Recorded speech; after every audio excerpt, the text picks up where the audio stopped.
Buenas tardes, queridos amigos de Teatro Crítico, a esta nueva entrega. Una nueva entrega que tiene pues como invitado a René David Navarro Albiña, que es un asiduo de nuestro programa. Yo he compartido con él un par de ellos y ha estado en otros tratando diversos temas, ¿no? En este caso, el asunto del que queremos charlar es el que se relaciona con una publicación que ya tiene pues varios meses, por lo menos la primera edición, porque ya hay una segunda edición del mismo, que es el texto de nuestro querido amigo René, que publicó con el título de Hispanocatolicidad. ¿eh? Eh, He estado viendo, porque la tengo en formato PDF, la segunda edición. Esta que les estoy enseñando aquí es la primera edición que tuve el honor de recibir en casa con una dedicatoria estupenda de mi amigo René.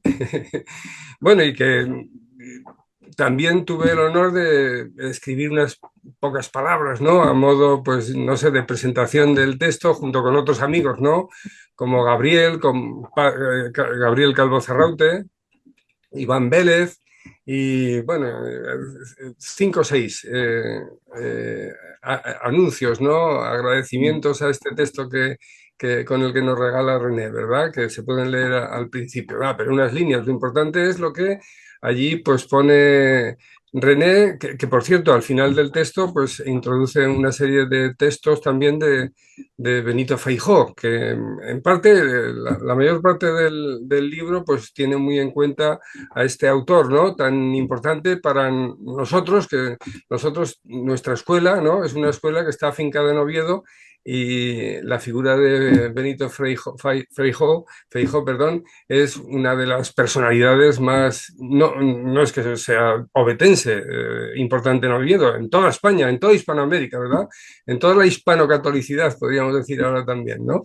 Bueno, y la verdad es que es un homenaje y una atención a muchas de las cuestiones que Benito Feijóo pues nos ha regalado, ¿no? Al final, pues hay una serie de discursos que toma aquí René, unos cuantos discursos pues de su teatro crítico, ¿verdad? Pero luego pues los comentarios que escribe previamente a la figura y a las ideas de Feijóo pues son pues muy jugosos y les animo a que ustedes se hagan con el libro para poder leerlos, ¿verdad?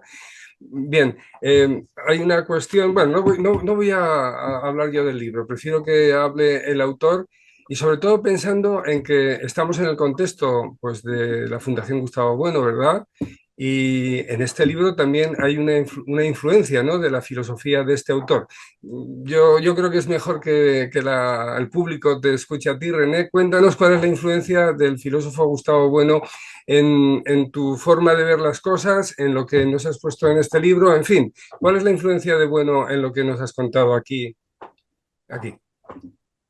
Bien, buenos días, buenas tardes o buenas noches a la hora que nos vayan a ver, porque lo más probable es que este tipo de formatos son para los youtuberos, ¿cierto? Los youtuberos, que son oyentes a veces, otras veces son televidentes, va a depender del dispositivo en donde pongan este programa.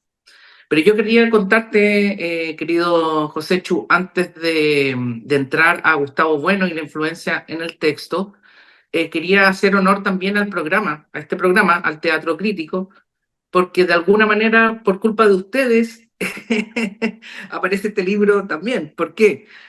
Porque cuando me invitan por primera vez al Teatro Crítico, que fue ya hace 3 años, creo, más o menos, de hecho estoy chocho, súper contento de haber entrevistado hace como 3, 4 años a Gustavo Bueno Sánchez, etcétera, y después empecé a ir yo al canal. Entonces, claro, decía teatro crítico, vamos al teatro crítico. Y imagínate yo de acá de Copiapó, yo soy de profesión de base abogado, no más. Entonces, ¿qué iba a saber del teatro crítico? Entonces, hago lo que una persona meridianamente inquieta hace, pues buscar qué diantres el teatro crítico. Y cuando veo el teatro crítico, cuando leo La Voz del Pueblo, en realidad, fue como una caída del caballo. No estoy exagerando, es súper cierto. Entonces, de ahí de a poco, Iván Vélez, a quien aprovecho de saludar, que también es investigador de la fundación, ¿cierto? Un seguidor de don Gustavo, a quien aprovecho de mencionar. Estamos todos celebrando los 100 años de Gustavo Bueno en el canal Matices, que invito también a que se suscriban, que lo vean. Es un canal chico, pobre, pero honrado. Eh, Ahí también en el canal hemos celebrado los 100 años de Gustavo Bueno, pero yendo al punto, se produce esta sinergia, vamos a decirlo así, y en principio Iván me encarga que colabore con un artículo para Disenso. Te ubican la Fundación Disenso, en donde escribe también, entiendo, Iván. Entonces me dice, oye, ¿qué pasa con un artículo tuyo de Chile, qué sé yo, y si pudieran hablar del 12 de octubre? Entonces yo me pongo a trabajar porque, a ver, mi trabajo, llamémoslo así, disciplinar de escritura de documentos, de artículos, de libros. Yo tengo libros, artículos en revistas, etcétera, pero vinculado estrictamente a lo jurídico, a lo técnico de Chile. Y un poco más internacional el tema de derecho procesal, de cuestiones de prueba, cuestiones, llamémoslo así, muy técnico-jurídico.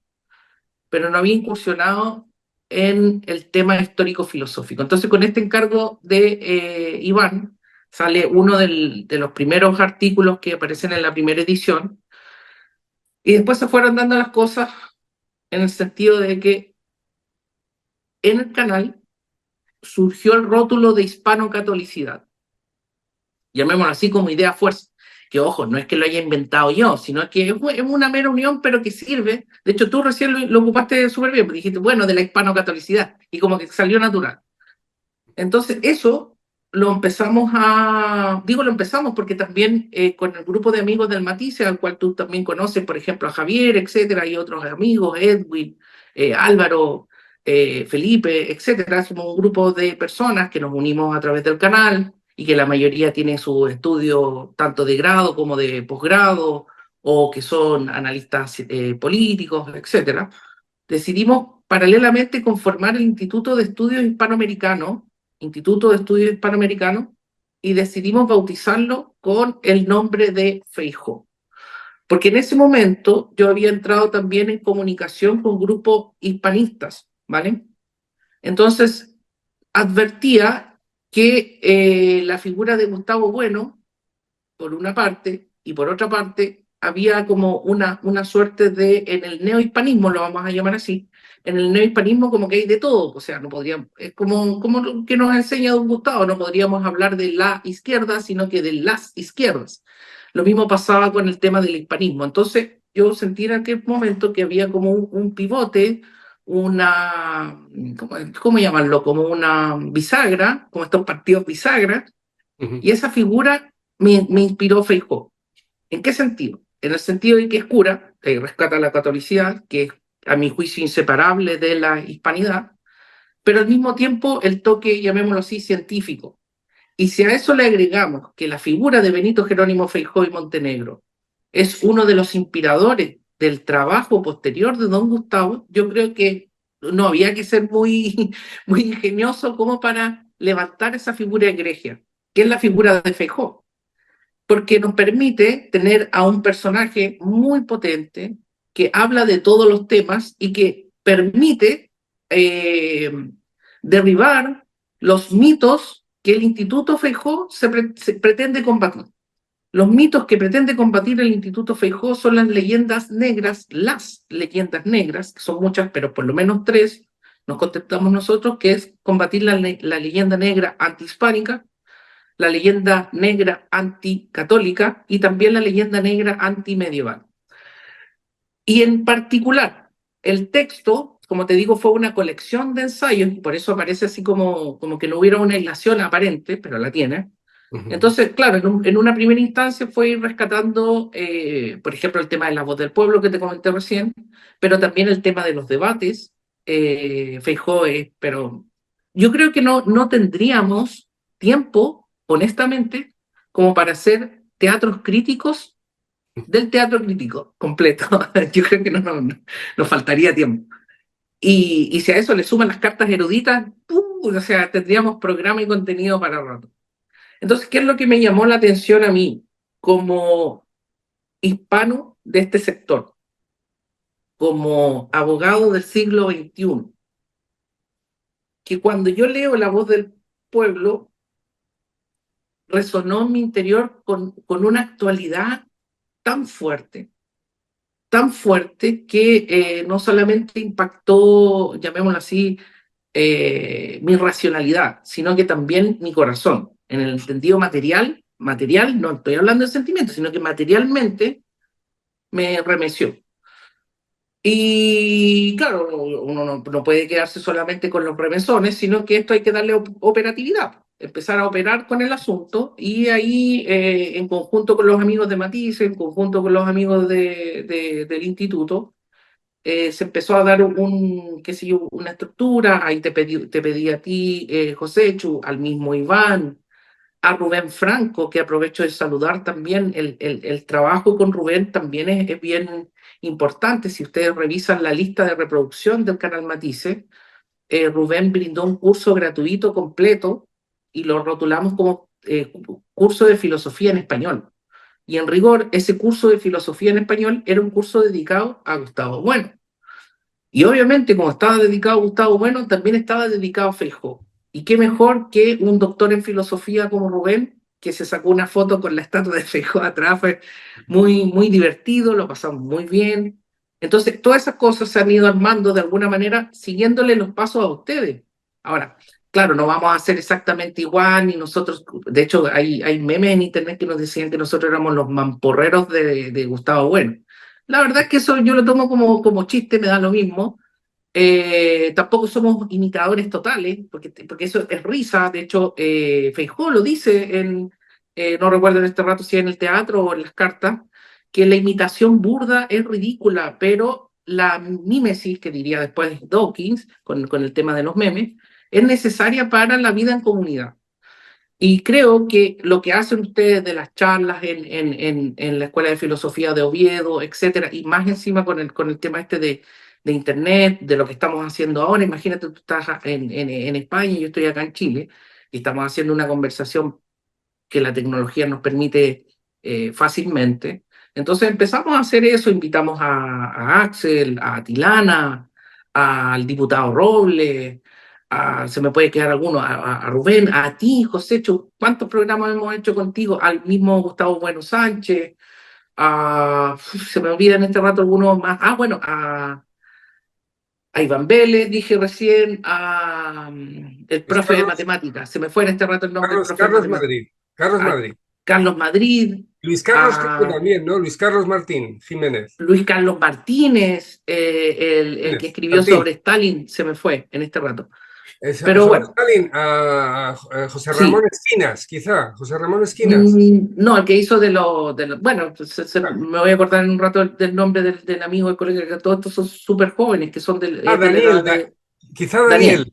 Daniel. Daniel. Entonces, Daniel también nos han apoyado. Nosotros somos un canal chico, ya dije recién, pobres pero honrados, pero no menos inquietos. Entonces, la inquietud no solamente es mero voluntarismo, quiero dejar claro eso, no hay aquí un mero voluntarismo, ni somos la fanaticada, no es eso, sino que tratamos de aportar con nuestras capacidades, con lo que tenemos, para ir armando esto, por ejemplo, este seminario que se hizo sobre Bueno, después hicimos un seminario súper completo, que invito a verlo en el canal Matisse, sobre Feijó. Entonces, cuando yo hago ese trabajo, y empiezo a coordinar también con Bueno Sánchez. También me nombra la señora Usainkin de ya también, bueno, en fin. ¿Y cuál es el tema? Que revisando no hay seminarios completos en Internet o en YouTube particularmente. Si tú pones Feijó o Benito Jerónimo Feijó, prácticamente los videos que van a salir son los de ustedes y los míos.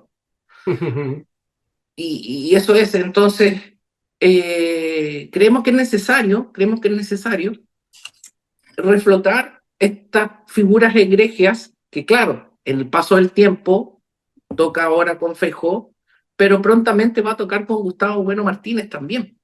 Y ahora sí, respondiendo la pregunta, la verdad, querido José Chu, que en esta segunda edición, ahí no sé si se ve bien, pero detrás mío ahí tengo Sí, una imagen, bueno, se ve bien, se ve bien. en la segunda edición agregué 4 ensayos más que fueron saliendo en el camino. Ahora, no es un tratado, no son 500 páginas, no son 1000, no son como los que hace el padre Gabriel Calvo Sarraute, nuestro amigo en común, que tiró ahí unos de 800, ¿cierto? Sí, En el sí. caso mío, yo intenté hacer algo más como Twitter, como X, algo cortito, apretadito y que fuera directamente a las fauces progres para ir pegando remesones. Entonces, ¿qué pasó? En el caso de Gustavo Bueno, en el caso de Gustavo Bueno, eh, se utilizan ahí herramientas precisas y concretas que nos entrega el filósofo de Oviedo. Por ejemplo, la distinción entre imperios, generador y depredador, eso está ahí de entrada. Está también el tema de las capas del Estado. Ujú. De poder. Yo lo toco a propósito del mito del parlamentarismo. Lo que pasa es que igual hay harto mito en el texto y se ocupa, llamémoslo así, la nomenclatura de mitos que entrega Gustavo Bueno en infinidad de textos. El mito de la felicidad, el mito de la izquierda, el mito de la derecha, el mito de la cultura, etcétera, etcétera, etcétera. Entonces, aprovechando esas herramientas, que ojo, decidirán el foro o los tribunales respectivos decidirán si lo hicimos bien, si lo hicimos mal, si vamos, no sé, eso ya queda a gusto del consumidor, digámoslo de esa manera. Pero lo que no es discutible es que se ocupan las herramientas de Gustavo Bueno. Eso es indiscutible. La hayamos ocupado bien o mal, esa es otra discusión. Pero de que se ocupa, se Ajá. ocupa. Entonces se ocupa la herramienta del mito, la herramienta bueno, el mito oscurantista. Por ejemplo, en el caso del mito oscurantista, en los nuevos ensayos se incluye el mito oscurantista de la independencia de Chile. Ajá, ajá. Entonces, ¿qué queremos decir ahí? Pues y ahí entra el tema del hispanismo, que no es, bueno, aprovecho de señalar también que tiene unas palabras Claudio Mayerejer, un tremendo expositor que espero que lo inviten ustedes también en alguna oportunidad, Juan Sebastián Izquierdo Almarza, entre otros. Es decir, el mito oscurantista de la independencia es el nuevo ensayo que viene en la nueva edición, ¿vale? ¿Por qué el mito oscurantista de la independencia? Porque técnicamente lo que ocurre en los países hispanoamericanos, y Chile no es la excepción, es una guerra civil de carácter separatista. Si nosotros aplicamos, y esta es, llamémoslo así, la semilla que germina de Gustavo Bueno, que nos invita a definir, ¿cierto? Con un pensamiento escolástico también, nos invita a definir para que entendamos de lo que estamos hablando. Si nosotros decimos independencia, la verdad es que nos vamos a confundir y nos vamos a enredar. Y por eso es un mito oscurantista, Ujú. porque nos enreda. Sí, señor. Porque, por ejemplo, en el caso de ustedes sí tuvieron una guerra de independencia en la misma fecha, pero era la independencia contra los franceses, o sea, ustedes se estaban independizando de los franceses, ahí sí, porque España existía antes de la toma de Francia. No sé si me estoy explicando bien. En cambio, en el caso nuestro, que también está dicho en el texto, nosotros distinguimos entre padres de la patria y padres de la república. ¿Quién es padre de la patria de Chile? El padre bueno, uno de los padres de la patria de Chile es, sin lugar a dudas, Pedro de Valdivia. Pedro de Valdivia, que el 26 de octubre de 1540 en Copiapó, en mi ciudad, en lo que hoy día es mi ciudad, denominó el Valle de la Posesión. ¿Y qué hizo? Y ahí nuevamente citamos a Gustavo Bueno. El tema de la historia, el tema de los relatos y las reliquias, etcétera, se mezcla para entregar este producto. No sé si me estoy expresando con los términos correctos. Entonces, como Pedro de Valdivia, nuestro padre de la patria, y esa patria nace en Copiapó el 26 de octubre de 1540, mal puede haber una independencia de España en 1810. Es como ridículo. De, no cabe. Entonces, en el rigor técnico-disciplinar, las guerras, también ahí ocupamos a Gustavo Bueno, las guerras civiles ¿Qué son? Son enfrentamientos entre paisanos. ¿Y quiénes son los paisanos? Los de un mismo país. Paisano, país. Entonces, lo que ocurrió en las mal llamadas independencias fue una guerra civil, porque nosotros no éramos de España, nosotros éramos de España. Esa cuestión ontológica también es importante. Entonces, claro, a lo mejor el título, me ha pasado así como que traigo el texto hispano-catolicidad y creen que yo voy a llegar ahí a rezar. Bueno, que está bien rezar, si me parece excelente, yo rezo, pero no es el atalaya, no es un texto, digámoslo así, únicamente que tenga por propósito, llamémoslo así, un proselitismo eh, religioso, que también, pero creo yo que lo que se pretende también con el texto es entregar herramientas de análisis y discusión filosófica y sobre todo con el pivote, como te decía al principio, esta bisagra que puede servir de unión, que es, por ejemplo, el tema de los ateos católicos,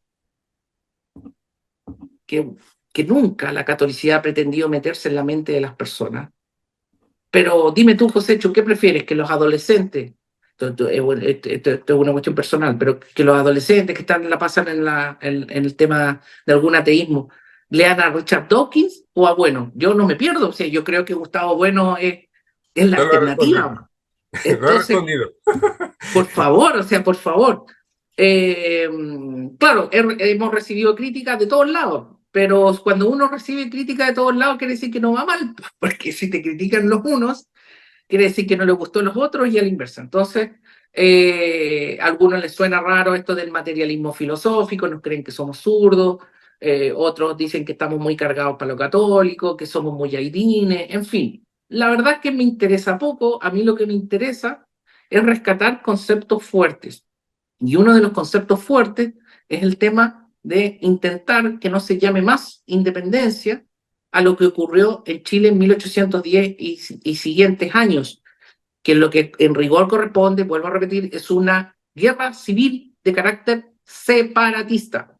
Entonces, lo que están viviendo ustedes con la tontería esta del idioma, lo estamos reviviendo nosotros acá en Chile, y he tenido la oportunidad también de estar ayer con ustedes en el Teatro Crítico hablando del tema de la Constitución, de los cambios de Constitución, etcétera, etcétera, etcétera.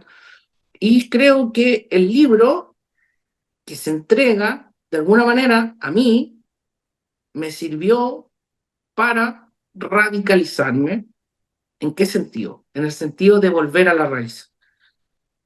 Y al retomar la raíz, al ir a los temas esenciales, la esencia es que nosotros, guste o no guste, hablamos un idioma que nos permite estar a no sé cuántos kilómetros hablando lo más bien, o espero que sí, o espero que no moleste mi acento, etcétera, pero entiendo, creo que nos comunicamos perfectamente bien, porque ahora los gustos es otra cuestión, porque de gustibus non est disputatio. O sea, los gustos, olvídalo, pero vamos a la cosa concreta. La cosa concreta es que hubo separatismo. ¿Y por qué hubo separatismo? Porque Chile, Uruguay, y Argentina, bla, bla, bla, bla, Colombia, Paraguay, no éramos de España.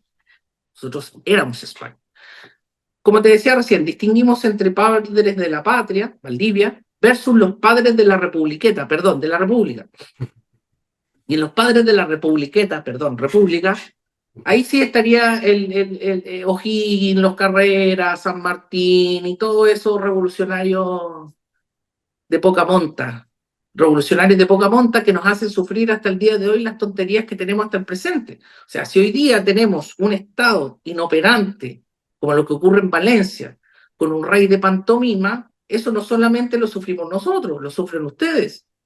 Si nosotros tenemos un gobernante cuasi monarca absoluto, que es el bodrio de presidente de la República que tienen los países hispanoamericanos, y no me refiero a Milei, no me refiero a Boric, no me refiero a ninguno de la contingencia, estoy analizando la institución presidencial. Y por eso también se analiza el mito del parlamentarismo, en el caso que en Chile hay una discusión historiográfica que dice que el parlamentarismo no funcionó. Entonces yo aparezco y digo, a ver, para no funcionar tiene que existir algo. O sea, como que yo te dijera a ti, Josécho, oye, ¿sabes qué? El micrófono rojo que tienes ahí no funciona. Y tú me dices, pero ¿cuál micrófono rojo si no hay ninguno? Entonces, Para que mal funcione el micrófono rojo, primero tenemos que tener micrófono rojo, y no tenemos micrófono rojo, a menos que yo esté daltónico, veo que es medio azul el que tú tienes ahí. Bueno, no sé si me he robado mucho tiempo, pero traté de ser lo No, más no. sintético posible, querido. Muy bien, sí, y muy bien, René. Además has empezado a tocar algo que me gustaría que desarrollaras. Pero bueno, antes de hacerte una pregunta concreta, ¿no? Para que nos hables de la cuestión, que yo creo que ya has empezado a tocarla, porque tiene que ver con el constitucionalismo, ¿verdad? Te quería decir que a nosotros tampoco nos gusta el tema ese de la independencia, de los franceses. Mucha gente tiende a llamar a lo que pasó en España en esos años primeros del siglo XIX la francesada, porque los franceses lo que hicieron fue penetrar aquí porque les dejaron las puertas abiertas, ¿no? Los Borbones, el Borbón concreto que estaba en el poder, que era Carlos IV, y tuvimos que echarlos, simplemente. Es cuando viene un invitado a casa, se pone pesado y se quiere quedar a dormir. Pues Ah, entonces... claro, eso es más técnico, sin duda. Entonces yo creo que se ajusta más que guerra de independencia, que fue una guerra real francesada, ¿no? No, Que preocupan el rótulo. Quizá me mal expresé. no, Es no, mejor Argelia, la India. La India tuvo un proceso de independencia. Eso sí, es nítido. exactamente. Sí, sí, eso desde luego, sí. Bien, además cruento, de ahí vienen estos lodos, de lo que pasa en Francia, ¿no? De qué es lo que pasó en Argelia hace unas cuantas décadas, ¿no? Las atrocidades que cometieron los... Bueno, en fin, no vamos a tocar ese tema. Te quería comentar también que, por supuesto, ¿no? La catolicidad es fundamental en el Imperio Español, que tú muy bien has definido como imperio generador. Porque en la definición que hace Bueno de imperio, clasificando las formas de imperio que hay, en la última, que es tan importante, pues es importantísima, ¿no? La Iglesia Católica tiene un papel tremendamente importante porque es la que es importante para que sea un imperio generador. O sea, las ideas de la Iglesia Católica son fundamentales para que España sea un imperio generador. No son las únicas, o bueno, vamos a ver, ¿cómo te diría yo? Con un ejemplo de la lógica. No era suficiente que fuera católico el imperio para hacer las cosas de forma generadora, porque también los portugueses trataron de hacer un imperio y ya ves que es muy distinto, ¿no? La forma imperialista de Portugal católica, que la española. Pero desde luego que fue importantísima la catolicidad. Tú lo dices aquí, al empezar el ensayito. Bueno, lo dices con claridad, ¿verdad? El ensayito que dedicas, perdóname, que me ponga las gafas, si no, no veo. Yo Y quiero, tampoco veo. sí, te las llevas puestas. Cuando hablas de William Cobden, pues dices hasta un sintagma hemorragia de sangre. La uso porque en el programa de YouTube Matices, no todo es blanco y negro, ay, no, no, esto no era, perdona, no está, bueno, hablas de que, pues se me ha ido. Bueno, la importancia de la Iglesia Católica. He cogido mal la cita, perdona. La importancia que tiene la Iglesia Católica en la forma imperialista del Imperio Español, para ser un imperio como fue, que no hacía colonias, sino que hacía, como tú muy bien has dicho, hacía España, ¿verdad? Bien, la filosofía de Bueno, en parte igual que la de Feijó, y ahora ya voy a la pregunta que te voy a hacer, ¿no? Es una filosofía que desde luego que tiene que utilizar unas ideas, ¿no? Trabadas, ¿no? Para generar unas ideas que nos permitan, ¿no? Echar las redes sobre lo que pasa en el mundo, pero ahí está la cuestión. Hay que echar las redes en lo que pasa en el mundo. Y tú lo haces muy bien en este libro, pero ahora has hablado de lo que pasaba en el constitucionalismo y podrías hablarnos, ¿no? De lo que pasó a finales del 79, iba a decir, de 2019 y principios del 2020, ¿no? Con ese salir a la calle, pues de católicos y no católicos, de jóvenes y viejos, de gente con pudiente y no pudiente, ¿no? Hubo una réplica, ¿no? Fue un intento de cambio constitucional, ¿no? La constitución que estaba, y creo que sigue funcionando ahora, es la del 80, si no me confundo, ¿no? En Chile. Es la de Correcto.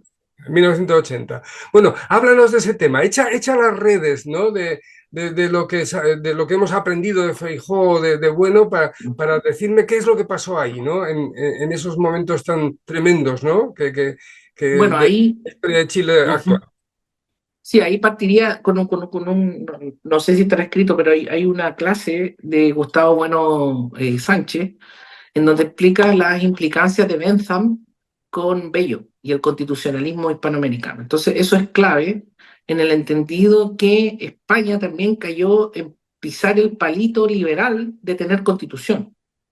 Recordemos que la pérfida Albión hasta el día de hoy no tiene constitución escrita. Entonces la pregunta es, en un esquema de una monarquía tradicional, católica, del orden natural, ¿es necesaria una constitución escrita o es una moda de nuestros enemigos históricos? Porque cuando se hace la PEPA, ¿cierto?, de 1812, no sé si fue muy bueno, salvo algunos románticos que dicen que es de ambos hemisferios y todo eso, pero eso es música nomás, pues, en términos técnicos, en términos jurídicos, no sé si la PEPA fue la solución, no sé si la Constitución del 78 de ustedes sea la solución a los problemas de fondo, como por ejemplo en Valencia, se ven, a ver si veamos si está el Estado presente. Entonces, el tema es que seguimos siendo lo mismo, tenemos los mismos problemas. ¿Qué pasa con Chile? En 1810 empieza este proceso de separatismo, ¿cierto? A través de guerras civiles, que no de independencia, de guerras civiles, separatistas. Y ya en 1812 también hay una constitución que se llama Reglamento Constitucional Provisorio, hecho por Carrera, Ajá. por José Carrera, que era el esbirro de Poinsett. A ustedes les debe sonar Poinsett.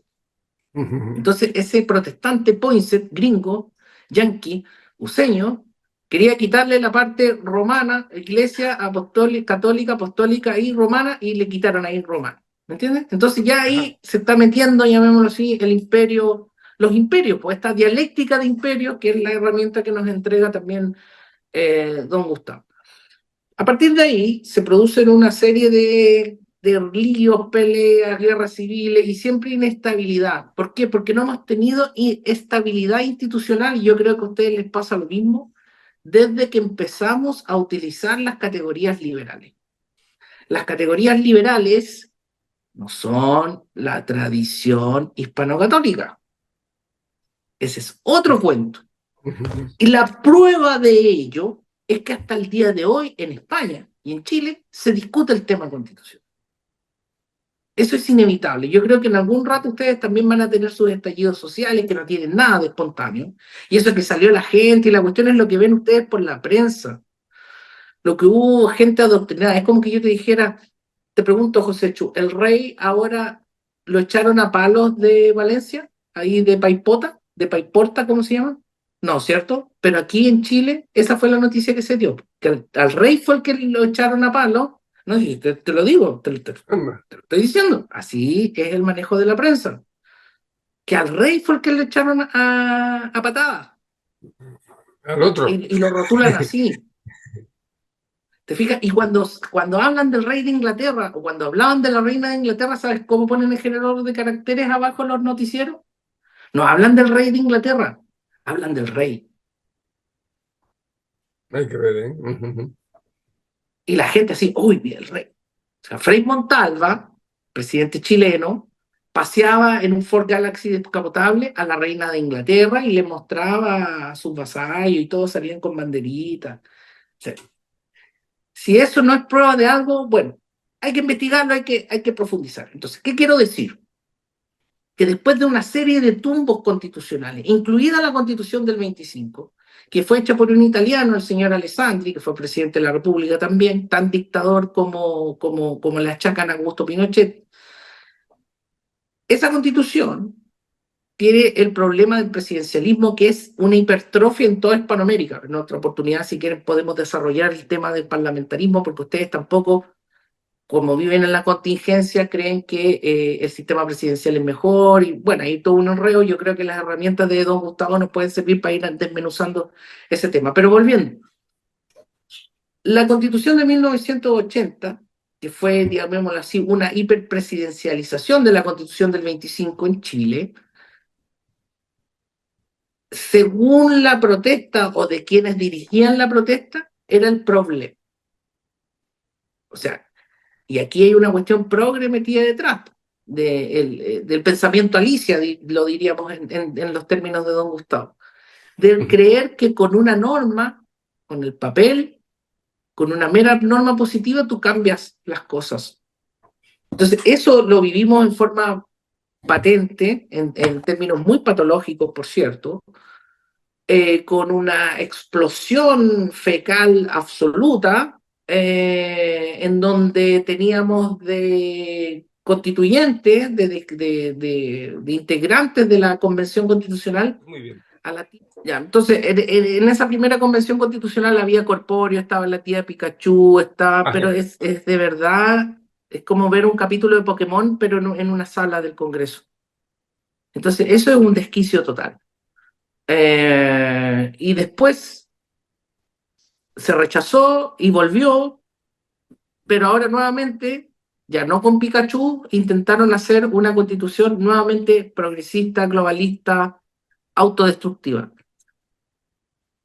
Milagrosamente, nuevamente Chile dijo no. O sea, en todas estas, la masa de votantes ha dicho que no. Sin embargo, las políticas onunistas y globalistas siguen presentes. En el día de hoy se impera por mero decreto presidencial el cambio de sexo a los niños menores de 3 años. O sea, yo no sé qué es eso, ¿me entiendes? Hay obligación de ocupar el lenguaje inclusivo y ridiculeces progres que la verdad es que me da vergüenza y me da pudor nombrarlas todas, pero imagínense ustedes no sé, una convención entre Íñigo Rejón, el Coletas y la señora del Coletas ahí para que hagan su constitución. O sea, todo eso todos los días. Lo mismo del Partido Popular se vive acá. No sé si exista un Vox propiamente dicho, pero en fin, hay de todo para todo y es una ensalada. Y eso creo yo se debe a que hemos abandonado nuestras herramientas técnico-jurídicas hispanas. Funcionaba mejor el cabildo, funcionaba mejor la separación entre las figuras de jefe de Estado y jefe de gobierno. Los gobernadores que teníamos acá, como el padre de Bernardo Higgins, don Ambrosio Higgins, era mucho mejor. Y creo que una de las fórmulas para ir de alguna manera entendiendo el aparato o este animal que hay que faenar, que es lo político actual, no es otra manera, por ejemplo, analizando las capas del poder que entrega don Gustavo, en donde aparece nítidamente que no solamente hay 3 poderes del Estado, y que es fundamental analizar la capa cortical, por ejemplo. Capa cortical que está siendo abrumada porque tanto ustedes como nosotros estamos sufriendo temas migratorios muy complejos.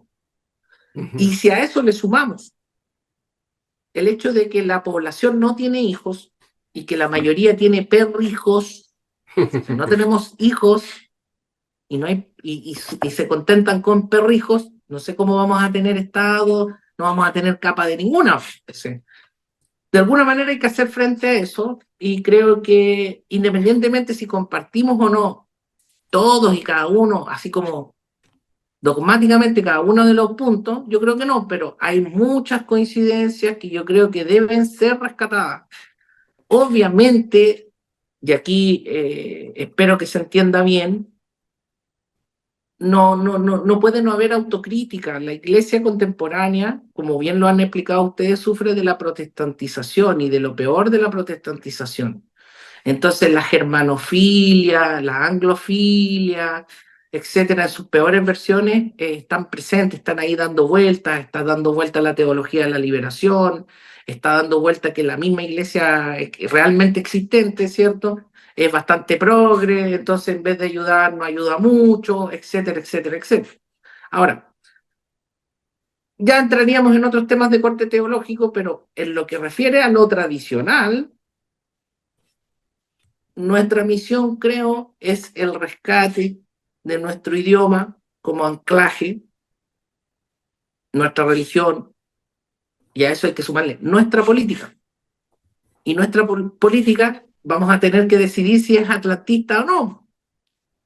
Y resulta que tenemos una.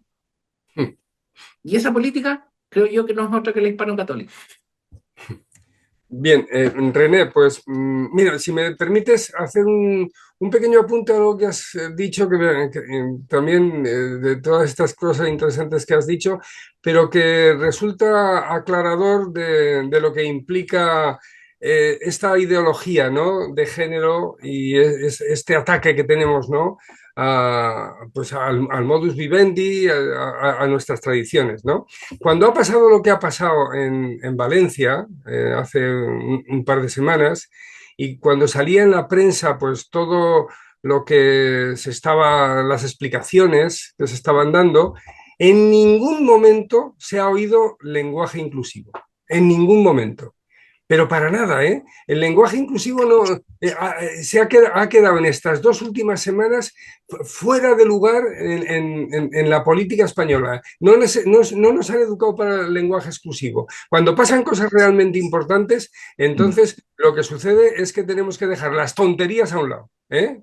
Y eso es lo que ha pasado en España. Y yo creo que esto, la gente igual no se ha terminado de percatar de ello, pero yo creo que habría que poner el acento, ¿no? Habría que poner el acento que cuando hay que tratar de cosas que son de relevancia, que son importantes para todos nosotros, esas cuestiones que son simplemente, pues yo qué sé, pues para conseguir sobre todo chiringuitos, ¿no? En los que están promoviendo, ¿no? Este cambio sociológico, pues entonces nos damos cuenta de lo poco importantes, ¿eh? Y de que habría que tirarlas al cubo de la basura. Bueno, y en relación a otra cuestión que también has introducido, ¿no? Cuando te has definido, que yo creo que no, antes te has definido como radicalizado, pero estás dando una muestra de ello, me parece a mí, ¿no? Pero yo esto lo quería relacionar del mismo modo que lo que está sucediendo en toda España, ¿no? Bueno, y estoy hablando incluyendo a Hispanoamérica en ello, ¿no? En las últimas 2 décadas es la reacción que se está dando, una reacción a esas ideas negrolegendarias que como la ideología de género, pues ha sido un ataque constante, ¿no? Yo creo que ha habido un rechazo, también podríamos decir expresado como radicalización, como Ujú, confrontación a esas ideas, ¿verdad? Yo creo que cuando estás hablando de radicalización, estamos hablando de lo mismo, ¿verdad? Estamos hablando de lo mismo. Entonces, exprésame si tú consideras, dime si tú consideras que igual que esto lo has visto en ti y yo creo que lo has visto también en amigos tuyos que tienes aquí en España, ¿no? Que has compartido con ellos teatro crítico, en la sociedad chilena se está dando ese efecto. Hay mucha gente preocupada por estas cuestiones y entonces tienen que tirar de esa tradición pues tan potente, mucho mejor, ¿no? Que ujú, las nuevas ideas, ¿no? Se está radicalizando mucha gente de este modo que estamos diciendo, con ujú, este significado de radicalidad en Chile, como ha pasado ujú. en relación. Bueno, sí, cuéntanos, yo creo que está Mira, yo perfectamente. creo que la respuesta es sí y no. Ajá. Sí, sí, porque en forma espontánea y natural se vuelve a lo natural. Como decías tú, naturalmente no vamos a ocupar una cosa tan artificiosa como el lenguaje inclusivo, si eso es ridículo, no es natural. Ahora, no estoy negando de los artificios que son útiles. Tú acabas de ocupar las gafas, ¿cierto? Esta es la mejor tecnología que hay. Imagínate una tecnología que nos permite ver. Son artefactos, artificios buenos. Pero esa porquería del lenguaje inclusivo no sirve para nada bueno.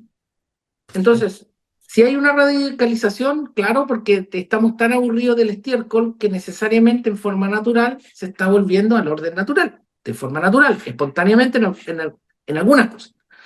Pero es muy difícil a veces entrar con el tema de tradición hispana en Chile porque chocas con el frontón de San Martín, chocas con el frontón de O'Higgins. Entonces, imagínate tú que yo les digo a mis amigos, a mi entorno y a mi contorno que Bernardo Higgins era un podemita. Entonces saltan así, sobre ¿cómo va a ser un podemita? Claro que era un podemita. Que tanto revolucionario o votado revolucionario era un podemita. Imagínate que O'Higgins era hijo de Don Ambrosio. Don Ambrosio lo reconoció al día uno como Bernardo Higgins. Después dice, no, que no sé qué, que no lo reconoció, que los españoles eran malos, que más encima era irlandés. Oye, era irlandés porque era católico. El imperio lo trajo porque era católico. ¿Ya? Y más encima funda una ciudad que se llama Vallenar, que es donde nació mi mamá, Vallenar, por Ballenari en Irlanda. Entonces, claro, cuando tú te enfrentas al tótem de O'Higgins o al tótem de Portales, que son los padres de la Republiqueta, o te enfrentas qué sé yo, al cura Camilo Enrique, etcétera, ahí es más difícil porque entra el frontón liberal decimonónico. El nacionalismo decimonónico es fuerte, entonces eso nos complica mucho. Podríamos estar más radicalizados aún si no sufriríamos hasta el día de hoy la guerra civil separatista de 1810. Y que ese es el punto. Lo que pasa es que llevamos 200 años nomás, y en términos históricos 200 años es nada. Gardel dijo que 20 años es nada, pero históricamente 200 años es nada.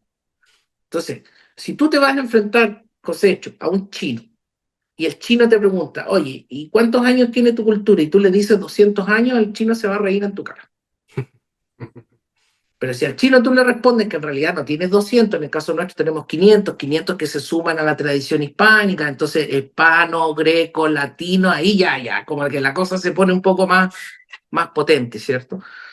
Entonces, no estamos todos los radicalizados. ¿Por qué? Producto de la leyenda negra. La leyenda negra ha colado tan fuerte que es la que nos impide despercudirnos. Yo creo que en España pasan situaciones similares porque los verdaderos negros legendarios que yo veo son más los españoles que otra cosa. O sea, yo no conozco pueblo más autoflagelante que ustedes mismos. O sea, pareciera ser que estamos más entusiasmados con esto algunos de nosotros de este lado que los del otro lado. Entonces,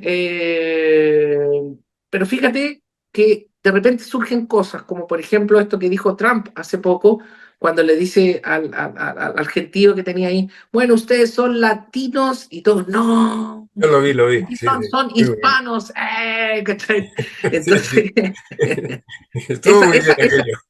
esa estuvo buena, ¿me entiendes? Entonces me preguntaban a mí, oye, mira, Trump dijo eso, sí, es que va a los cursos que hago yo, leyó mi libro, Hispano-Catolicidad, donde yo asesoro a Trump. Bueno, dentro de los nuevos, ¿cómo se llaman? Ensayos, artículos, está uno que es bien decidor, acá en la página 32, bueno, que pido que lo compren por busca libre, en España se puede comprar por busca libre. Y ahí le pasé a los amigos que nos ayudan ahí el link y todo ese cuento, para ver si nos ayudan en la difusión. Pero mira, no sé si cerca. Ay, no sé. Ahí no se Sí, ve. sí, sí, si estás un poco quieto, igual se ve. No, no. Ahora, Bueno, bueno, lo no, leo. Dice: Hispanoamérica sí, Latinoamérica no. exactamente.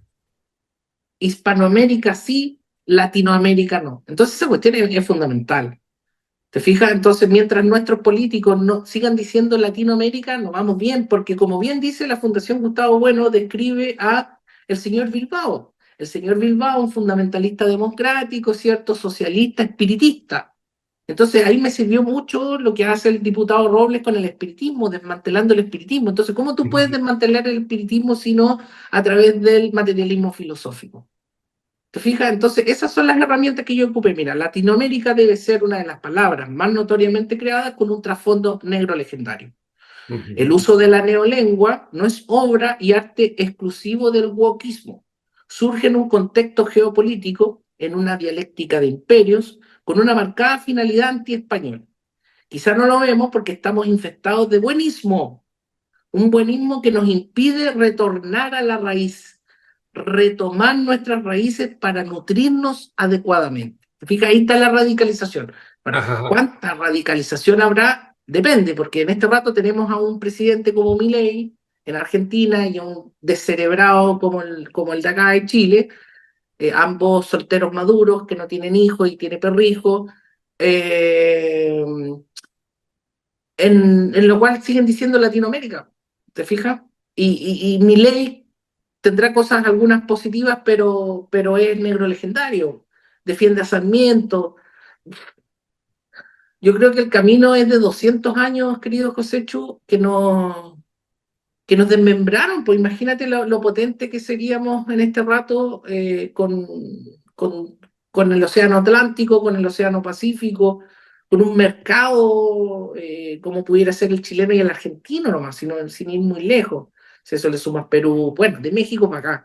Entonces, esto no solamente es una cuestión romanticona, ni de nostalgia, ay, que quiero volver al pasado, que me gusta el olor a naftalina, no. no es eso. No, no tengo muertotitis, no me importa. Lo que me importa es el futuro. Y en la medida que existan estas herramientas para radicalizarnos, en el buen sentido de la palabra, y retomar nuestra senda, que no es otra que la pluralidad, pues si somos distintos, pero tenemos ejes estructurantes que nos sirven para confiar el uno en el otro. ¿Por qué hacíamos buenos negocios? ¿Por qué se cumplía el pacta sunt servanda?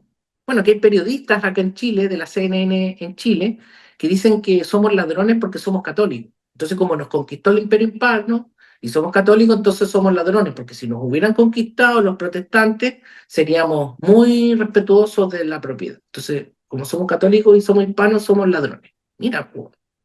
Vaya, vaya, vaya, vaya. Mira, me gustaría comentarte una cuestión, ¿no? Que yo creo que es relevante en relación a lo que dices, ¿no? Cuando la leyenda negra empieza a confrontarse, yo siempre he defendido, y muchos están de acuerdo conmigo, que el hito fundamental es el texto de Bueno, España frente a Europa. Es que esto tiene mucho que ver con lo que has señalado, ¿no? España frente a Europa, claro. El título de ese libro está en el contexto, pues eso, de una balcanización de España en la que pues, los imperialistas europeos, Alemania y Francia, pues les interesa mucho más una España balcanizada, ¿verdad? Pues para manejarla pues muchísimo mejor. Y ahí, bueno, pues dice que más le valdría pues mirar al oeste, ¿verdad? Porque mirar a lo que ha sido España, que es lo que tú acabas de decir, ¿verdad? Yo creo que ahora podríamos escribir un segundo libro, que nunca sería como el de Bueno, además, pero sería España frente a Europa y Estados Unidos, ¿verdad? Bueno, incluso habría que decir frente a China, pero todavía no tenemos claro. Igual al final los chinos se asocian o se alían con el español o con la lengua española, porque dicen que como no pueden ver a los ingleses, que los conocieron en sus propias carnes, ¿no? Los chinos, pues igual prefieren el idioma español para los negocios y entonces, no sé, nos viene bien a todos nosotros, ¿no? A los de un sitio y el otro del Atlántico. España frente a Estados Unidos, frente a los anglosajones, ¿verdad? Y frente a los germanos, que no dejan de ser germanos, los anglosajones, ¿no? Como hemos dicho alguna vez en matices, ¿verdad? Hablando de esas cuestiones que tenían que ver con los Estados Unidos. Bien, bueno, pues yo creo que no has desarrollado todo lo que dices en el libro. Yo creo que sería pues muy bueno, ¿no? Que los que nos están escuchando ahora pues acudieran a esta web que has señalado. ¿Puedes volver a decirla? ¿En dónde se puede comprar el libro? Es en buscalibre.com. Buscalibre.com. Y Claro, podría, y que está disponible en España. claro, que compren el libro, que lo lean, ¿eh? Y que pongan ahí lo que les ha parecido, ¿no? Pues no sé si pasará como en la página de Amazon, que puedes hacer reseñas, ¿verdad? Sí, Eh, ah, claro. claro que sí, Bueno, también está en Amazon la versión electrónica, la versión pero es de la electrónica. primera edición. Yo sugiero que compren la versión en papel, que está Claro, barato, cuesta 12 euros, creo, hay 12 euros. hay dos ensayos más, ¿verdad? En la segunda Cuatro, edición. cuatro ensayos más. Cuatro más, vale, vale, sí, sí, perfecto. Bueno, mira, para cerrar un tanto, además de todo lo que has dicho, señala la relevancia que puede tener este texto en el ámbito de lo que nos acabas de explicar. ¿Por qué es interesante leer tu libro, ¿no? Para radicalizarse, vamos a decir. Hay una radicalización necesaria y yo creo que este libro puede ser una herramienta para conseguir. Dime, danos las razones, si no te importa, ¿eh? Y por supuesto, a mí me ha hecho mucho sentido cuando ustedes en España están sufriendo el ataque del moro, habiendo sido expulsados en 1492, la misma fecha en que llegamos acá, ¿cierto? Porque 1492 es muy importante. ¿Y tú crees que con un ateísmo a lo Richard Dawkins nos vamos a defender de eso? Es imposible, es imposible. Entonces, a eso me refiero con radicalizarnos, a que no puedes tú desdeñar tu origen. Tú no puedes pasearte con una remera, polera, no sé cómo se llama, camisa con la bandera de qué sé yo, de los ingleses. O sea, por favor, defiende lo tuyo. Yo creo que eso es lo importante, defiende lo tuyo. Y lo de uno, como también enseña Gustavo Bueno, nosotros no somos individuos aislados, flotantes, que es el problema del individualismo. Nosotros somos lo que somos, nacimos de alguien, y ese alguien son nuestros padres que tenían un idioma, que tenían una religión, y te podrá gustar a ti o no, pero es la tuya, es la de tu pueblo. Entonces, si eso además le puedes entregar un poco el cariz filosófico, etcétera, pero son cuestiones concretas. Acá necesitamos lo que aportan ustedes. La Fundación Gustavo Bueno, obviamente, no totalmente. Vuelvo a insistir, de gustibus no, ¿cómo es? De gustibus no es diputado. En la cuestión de los gustos podemos hablar lo que tú quieras, pero aquí hay cosas objetivas, hay cosas que tienen que ver con la supervivencia, me atrevería a decir. Si en España no ven que el tema del idioma es de supervivencia y le están colando en los colegios, esta cuestión de ir hablando en las lenguas chicas no tiene ningún sentido. Si nosotros mismos no somos capaces de rescatar lo nuestro, tampoco. Ahora, no quiero decir que no sea importante aprender otro idioma, pero en términos geoestratégicos, geopolíticos, será mejor potenciar lo nuestro. Ahora, un niño, ¿qué prefieres? ¿Que hable inglés o que hable bien el español? Yo prefiero que hable bien el español, para que se entienda con su congénere, etcétera. O el castellano, como nos lo enseñaron antiguamente. Nosotros le decíamos castellano. Mi cuaderno era de castellano.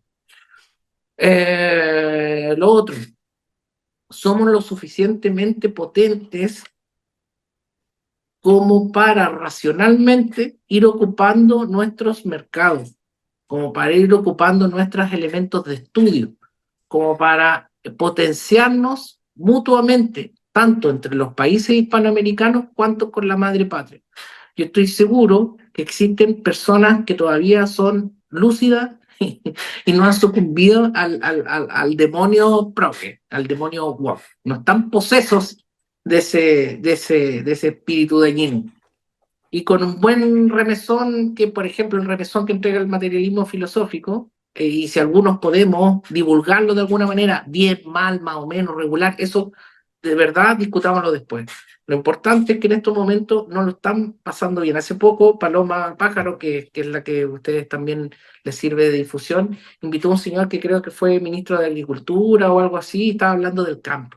Esa es una cuestión importante. Eso, no creo que debíamos enredarnos con nematologías chicas o con estos enredos de las izquierdas y las derechas. Es un momento en que necesitamos defendernos de que a nuestros hijos les quieran meter ideología para cambiarse el sexo a los 3 años. ¿Ah? Entonces, yo creo que eso es más importante. Y si al menos yo veo que eso es importante, se puede lograr a través del rescate del idioma español y rescate de nuestra cultura bien entendida, por cierto, y de nuestra religión, que no es otra que la religión católica. Si ustedes quieren enfrentar a los musulmanes así con agnosticismo, bueno, ahí veremos quién gana. René, lo de los 3 años para cambiar el sexo me has dejado fuera totalmente sorprendido. Una cosa es lo que pasa aquí, que lo pueden decidir los niños sin tener el permiso de los padres a los 16, pero es que a los 3 años ya, claro, es una decisión de los padres, que podría ser una pareja homosexual, por ejemplo, ¿no? Que deciden, pues yo qué sé, como si el sexo fuera el color de los ojos, que tampoco, porque el color de los ojos puedes tratar de hacer lo mismo que hacía el señor Mengele, ¿no? En Auschwitz, ¿no? Inyectarles tinta, ¿no? A esas pobres criaturas, ¿no? Para cambiar el color de los ojos y otras atrocidades, pero en fin.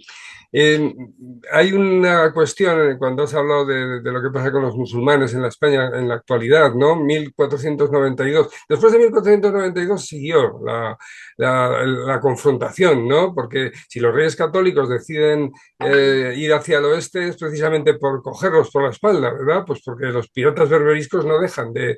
Hasta después de la batalla de Lepanto yo creo que no hay y tampoco termina ahí, ¿eh? Porque ya ves, en la Primera Guerra Mundial, aunque no estudia España, continuó, ¿no? El Islam contra el cristianismo continuó. La Primera Guerra Mundial también puede ser quizá no el último foco porque continúa, o sea, aquí el cristianismo frente al Islam es una constante, ¿eh? Es una constante total. Y de lo que no se dan cuenta, si me permites voy a meter la palabra izquierda, ¿no? No por decir la diferencia con la derecha, sino de la izquierda indefinida, que es la izquierda indefinida es la que está marcando muchas pautas ahora por lo que veo en Chile y en España.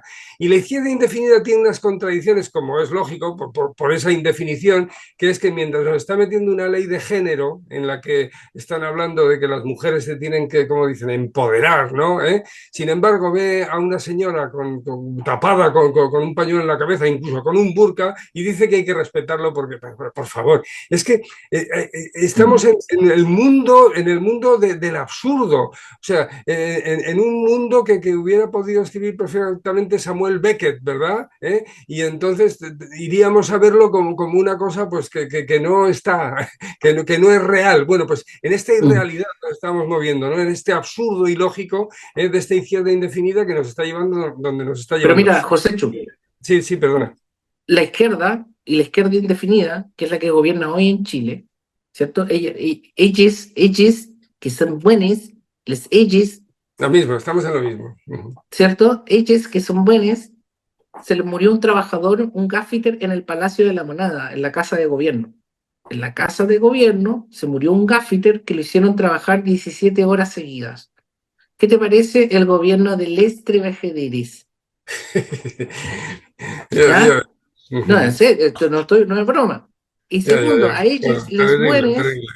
el subsecretario del Interior está acusado de violar a una subalterna, de violar.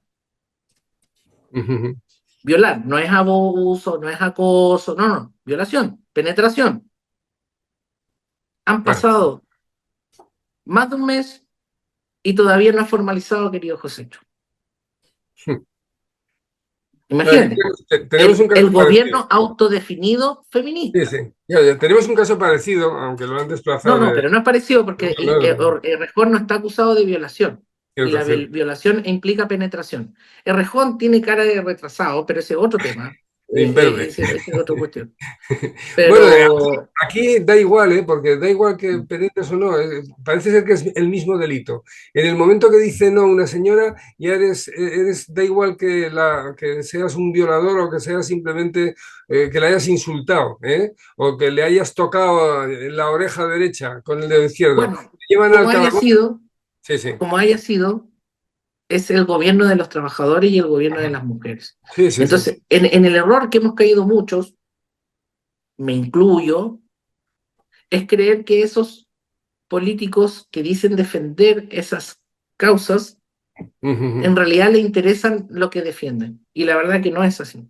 No ha sido así antes, no ha sido así ahora, ni será después. Es un merus flatus vocis. Ajá. Eso es lo que son. De todas maneras hemos Flatus, empezado. En Flatus Vocis, sí, no hay conexión, no engrana. Esto es lo que hemos dicho también al principio, cuando hemos visto lo que ha pasado en Valencia y que ahí no había ningún tipo de lenguaje inclusivo, ni víctimas, ni víctimes, ni víctimos. No, no, no. Ahí se estaba utilizando el lenguaje que entiende todo el mundo porque era lo importante. Y las cosas importantes hay que seguir diciéndolas como se han dicho siempre, radicalmente, como tú estabas señalando. Bueno, René, yo creo que ya es momento de cerrar esta interesantísima charla que estamos teniendo vuelvo a repetir, ¿no? Para animar al personal a que se hagan, no con este, porque esta es la primera edición, como ha dicho René, sino con la segunda edición más amplia, con 4 ensayitos más y que está ahí en la pantalla de Matices, en la pantalla de la página web de nuestro amigo René. Bien, René, si quieres cerrar con alguna cosa que consideres imprescindible para el cierre de esta presentación de tu libro y este animar a que la gente se haga con él, pues tienes la palabra y nos vamos. bien, en primer lugar, pedirles que se suscriban al canal Matices y que puedan, los que puedan, comprar el libro a través de buscalibre.com.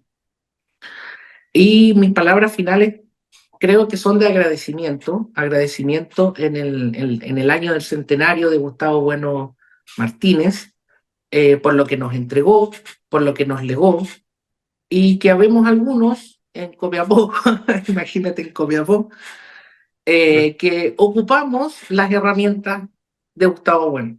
Que vuelvo a insistir, puede que yo las ocupe mal, más o menos, o regular. Eso queda a la crítica de ustedes, pero las ocupo. Eso significa que hay germinación. A lo mejor soy un pariente no muy agraciado, no muy bonito, etcétera, pero parientes somos. ¿En qué sentido parientes somos? En el sentido que venimos de un mismo palo. Y este palo hay que rescatarlo. Este palo hay que rescatarlo, sin duda. Agradecimiento también al programa, a Teatro Crítico, gracias al cual pude conocer a la figura egregia de Feijó. Agradecimiento también a Oviedo, a vuestra ciudad. Bueno, tú no estás en Oviedo, Josécho, pero quiero encarnar en Oviedo a toda la península. Y que si hay paisanos hispanoamericanos que me están escuchando, lo mismo argentinos, uruguayos, colombianos, bolivianos, peruanos, etcétera. Son más las cosas que nos unen que el folclore pequeño de los detalles, que el folclore pequeño de los acentos. Puede que mi voz de pito no le guste tampoco, no me importa. Lo que me importa es que rescatemos lo sustancial. Y si las herramientas del materialismo filosófico han servido para aquello, tendríamos que ser retardados mentales para no ocuparlo. Eso es lo que quiero decir. Pues yo creo que son amén. ¿Te parece? Amén.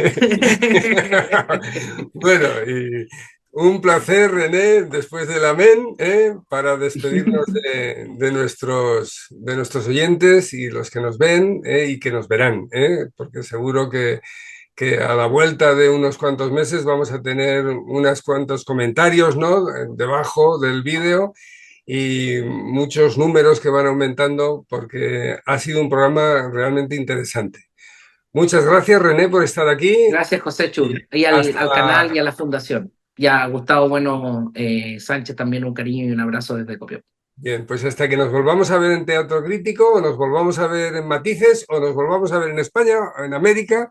Hasta O pronto. en Copiapó, que es Buen vuestra casa. Copiapó. Muy bien, estupendo. Venga, chao, hasta pronto, pues. Chao, que estén muy bien. Un abrazo. Lo mismo.